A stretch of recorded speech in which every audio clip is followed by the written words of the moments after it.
ভাইরে ভাই, আমের সিজন তো চলে আসছে, আর আমের সিজন চলে আসবে আর কাঁচা আমের ভর্তা না খেলে কি জমে? মোটেই না। আর আমার তো আম বের হওয়ার আরো অনেক দিন আগে থেকেই কাঁচা আমের ভর্তা খাওয়ার জন্য জানটা মনে হয় একদম চলেই যাচ্ছিল। অনেকবার চিন্তা করছি কই পাবো কই পাবো, ফাইনালি এই ব্যাটারে দিয়া খুঁজিয়া খুঁজিয়া আম আনাইছি। যদিও আনছে কিপটামি করে, 1 কেজিও মনে হয় আনে নাই, হাফ কেজির মতো। যাক ব্যাপার না, আজকে এই আম কয়টারে সুন্দর করে ভর্তা মাখায় খাবো। বাই দা ওয়ে, আমার এই আম মাখানো দেখা কারো যদি জিহ্বায় জল চলে আসে, সেটার জন্য কিন্তু আমি দায়ী না। আমার তো এই আমের সিজন আসলে ছোটবেলার কথা মনে পড়ে যায়। মানে ছোটবেলায় এই যে কয়দিন পর বৈশাখ মাস আসতেছে, বৈশাখী ঝড় যখন হবে, তখন গাছ থেকে আম টুপটুপ করে পড়তো আর আমরা গাছের নিচে দাঁড়ায় থাকতাম যে আমাদের গাছের আম যেন অন্য কেউ নিয়ে না যাইতে পারে। যদিও এখন আসলে ওই ব্যাপারগুলোকে অনেক বেশি মিস করি। যাই হোক, যেটা করতেছিলাম সেখানেই ফেরত আসি। মানে আমি যে আম ভর্তা বানাইতেছিলাম আর আশেপাশের কিছু মানুষ আমাকে খোঁচাইতেছিল, আর এদিকে আমি এখন আম মাখানো শুরুই করি নাই, অথচ আশেপাশের মানুষের টপ টপ করে লোল পড়তেছে। কি আর বলবো, যত দোষ নন্দঘোষ, সব দোষ মাইয়া মানুষের। আমার আর সহ্য হইতেছে না, কখন খাবো এতটা। দাও।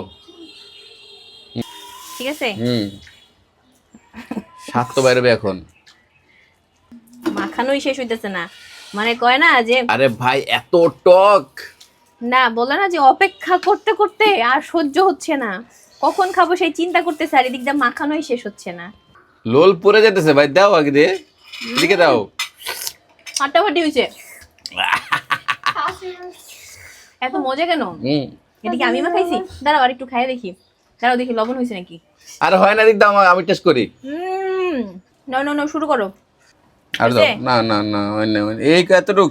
তোমাকে যে অতটুকু দিছি সেটা নিয়ে সন্তুষ্ট থাকো। তুমি না বলছো এটা মেয়েদের খাবার, তুমি কেন খাবা? তুমি কি মেয়ে? ভর্তা খাবা আর ঝাল হবে না, এটা তো হবে না। ভর্তা হচ্ছে যত ঝাল তত মজা। ভর্তা খেতে খেতে কান্না করে দিবা আর বলবা মজা হইছে। মজা হইছে।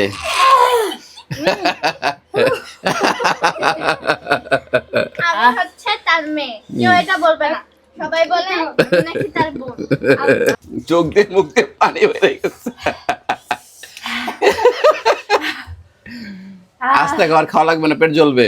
না কি বলো, এত কষ্ট করে মাখাইছি। আমি এখন চিনি খাচ্ছি। তো একদম চোখ দিয়ে মুখ দিয়ে পানি বেরিয়ে গেছে, দেখো তো। আর খাও না মিম, একটু খাই। আর খাও না।